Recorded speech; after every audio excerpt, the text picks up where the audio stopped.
Hello guys, welcome to my YouTube channel Because I Care. So today I'll be talking you about the solid waste management. During my research I found that there are a lot of topics to cover, so I decided to make a series on that.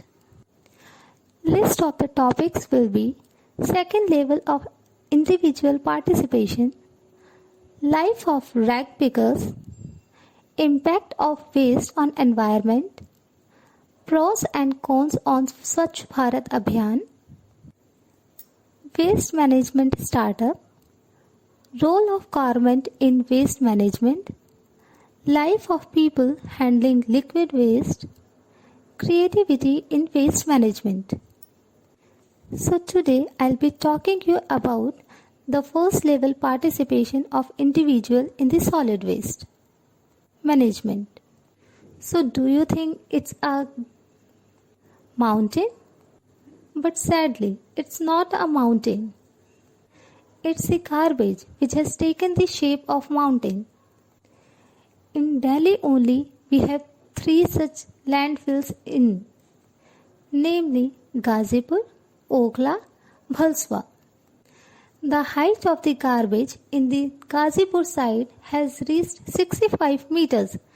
Don't you think it is a matter of concern as a citizen?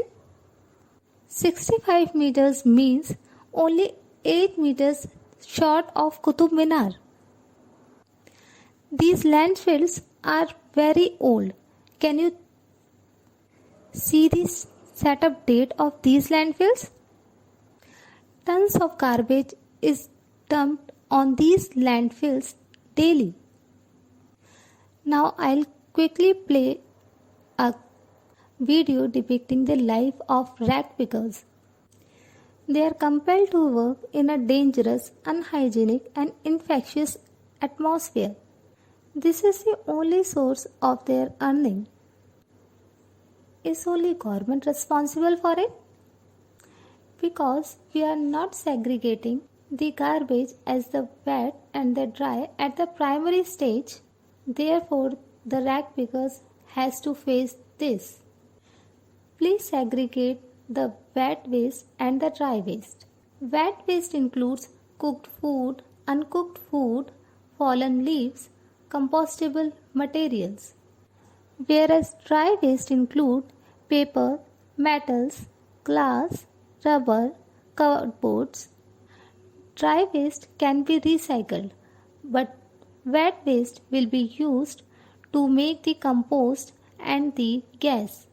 If the garbage is in the mixed form, then we will not be able to get the compost and also we will not be able to recycle the materials. Most of us know what is e-waste, but we don't know how we should manage it. E-waste includes all the unused mobiles, laptops, keyboards, computers, etc. You can Google the nearest e-waste center. So please don't throw that e-waste in the garbage. Instead of that, please give it to your nearest e-waste center, as unskilled rag pickers cannot handle this waste and end up harming themselves. The other things which we can do as a first level participation in the solid waste management are: stop buying the plastic bottle. Instead of that, make sure that you take the bottle while you go outside. Learn to repair rather than discard. Please start using the reusable components instead of disposable components like plates, glasses, use and throw pans, etc. Ditch the plastic bags and make sure to take the cloth bags while you go out for shopping. Get to know the rule of recycling. Share or donate the unused things rather than disposing them. At your workplace or in the corporate sector, try to use handkerchief instead of tissue papers. Don't litter at the public places. Avoid unnecessary collection of things to satisfy greed and end up creating more waste. So my suggestion is there should be one stop place within 1 kilometer diameter of area to collect the waste based on type like saloon waste, metal waste, papers and cardboards, and e-waste. In this way, we should decentralize the waste management system. So I would like to end this video on a note that municipalities blame us for not segregating the waste. That's why they are unable to use it properly. On the other hand, people say there is no point in segregating as municipality mix the waste while transporting it.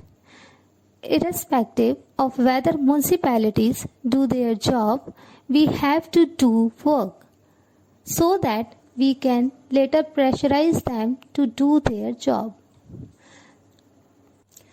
I will meet you in the next part of the series. Till then, take care and enjoy. Hello guys.